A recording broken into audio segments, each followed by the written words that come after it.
She thought divorce had taken everything from her, but God was about to prove that her story was not over. The kitchen clock read 11:47. Maya sat at the small table in her rental apartment, the same table she had found at a thrift store 3 weeks ago. Unpaid bills were spread out in front of her like evidence of a crime she did not commit. One half-packed suitcase leaned against the wall near the door. She had not finished unpacking it. She had not finished unpacking any of it. The apartment still smelled like the previous tenant's cooking. Maya did not have the energy to change that either. She was 41 years old. She had been married for 18 years. She had believed that marriage would be her forever home. Now she sat in a kitchen that was not hers, with furniture that was not hers, and a life that felt like it belonged to a stranger. The divorce had been final for 63 days. The house was sold. The savings were gone. Her name was no longer on anything that mattered. Her phone buzzed. A text from her ex-husband. It read, "I need you to sign the last papers. Please don't make this harder than it already is." Maya set the phone down without responding. She pressed her palms flat against the table. She closed her eyes. She whispered something so quiet that only God could hear it. "I do not know who I am anymore. But I know you see me. So please, show me that I am still here." Before the divorce, Maya was not a woman who doubted herself. She had been the one her friends called when their own marriages got hard. She had led the women's Bible study at her church for 7 years. She had a gift for seeing the good in people, even when they could not see it themselves. Her husband, Derek, had been a deacon. They had prayed together every morning before he left for work. They had hosted Thanksgiving dinners for 20 people. They had built a life that looked solid from the outside. Maya remembered the Sunday morning when an elderly woman named Miss Clara had grabbed her hand after service. Miss Clara was 92 years old and had buried 2 husbands. "You have a strong spirit," Miss Clara had said. "Do not let anyone convince you otherwise." Maya had smiled and squeezed her hand. "I will remember that." "You better," Miss Clara had said. "Because the world will try to tell you that you are small. But God did not make you small." Maya had laughed then. She had believed it. She had felt strong. But that was before the separation. Before the lawyers. Before the moment she realized that the man who had prayed beside her for 18 years had already checked out of the marriage long before he told her.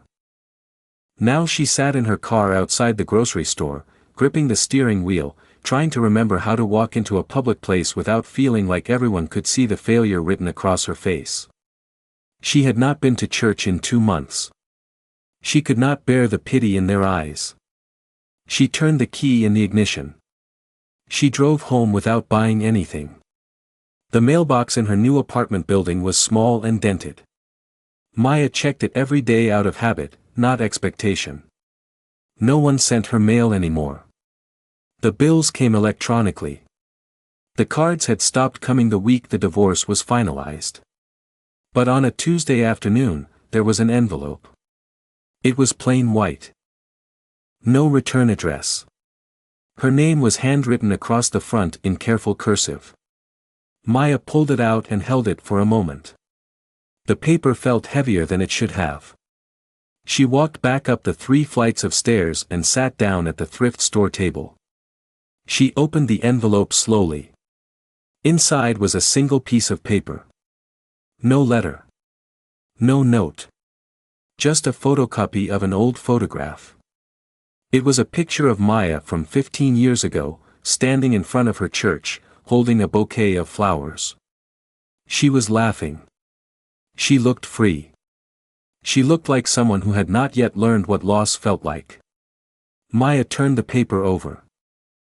On the back, someone had written 3 words in the same careful cursive. "You are still her." She stared at the photograph. Her hands began to tremble. She did not know who had sent it. She did not know how they had gotten the picture. She did not know why someone would take the time to find an old photograph, make a copy, and slip it into her mailbox without a name. But something shifted in her chest. A crack. A flicker. A tiny, fragile light. She placed the photograph on the windowsill above the kitchen sink. She looked at it every time she washed a dish. She did not know it yet, but that photograph was the first thread of a rope God was already lowering into her darkness. Sunday morning arrived gray and quiet. Maya woke up at 6:47 and stared at the ceiling. She had not been to church in 10 weeks.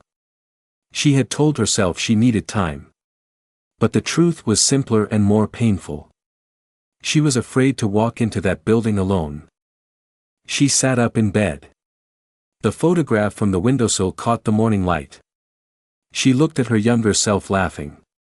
She looked at the woman who had not yet been broken. Maya swung her legs over the side of the bed. She reached for her Bible, the one she had not opened since the separation. The pages felt unfamiliar under her fingers. She let the book fall open. Her eyes landed on Isaiah chapter 43, verse 19. The words seemed to rise off the page.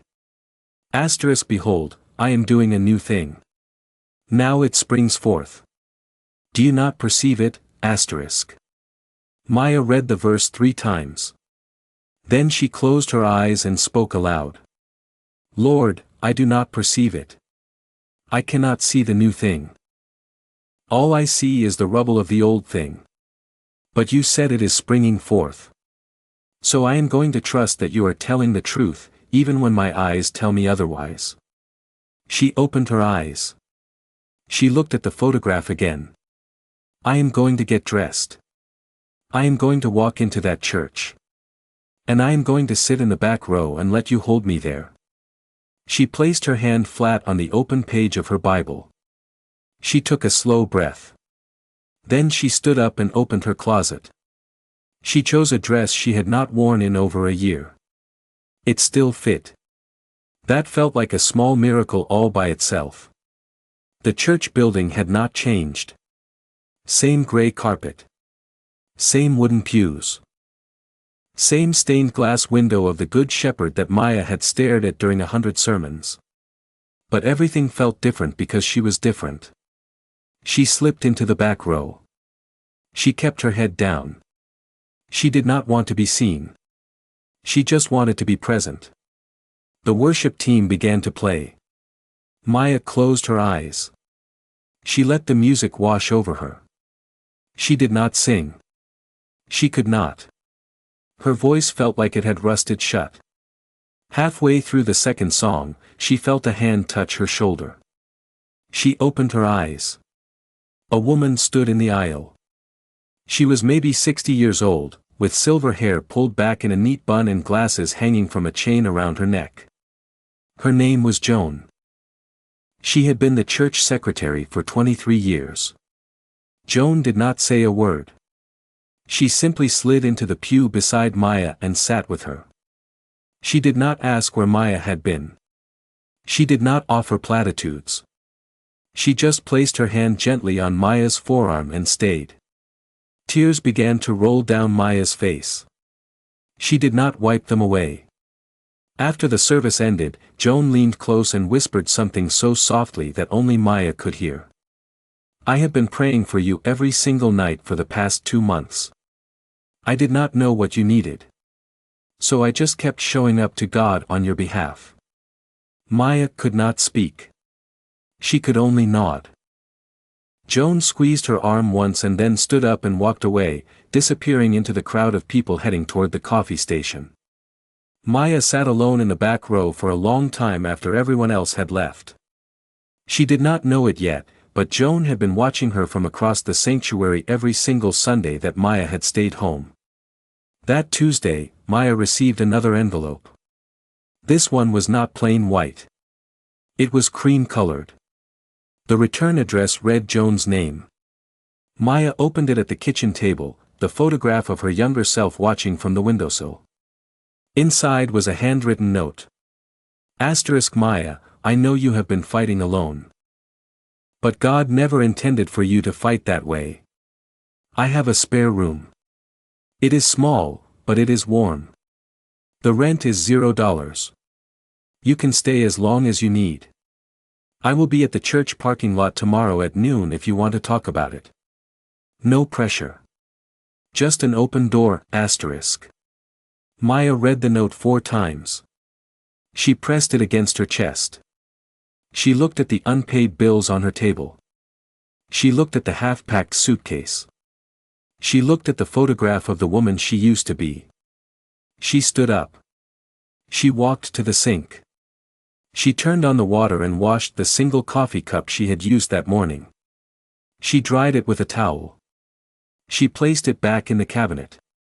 Then she picked up her phone. She typed a message to Joan. I will be there. She set the phone down. She looked at the photograph one more time. The woman in the picture was still laughing. But Maya noticed something she had not seen before. The woman in the picture was not laughing because her life was perfect. She was laughing because she trusted the God who held her life. Maya smiled. It was small. It was fragile. But it was real. She whispered into the quiet kitchen.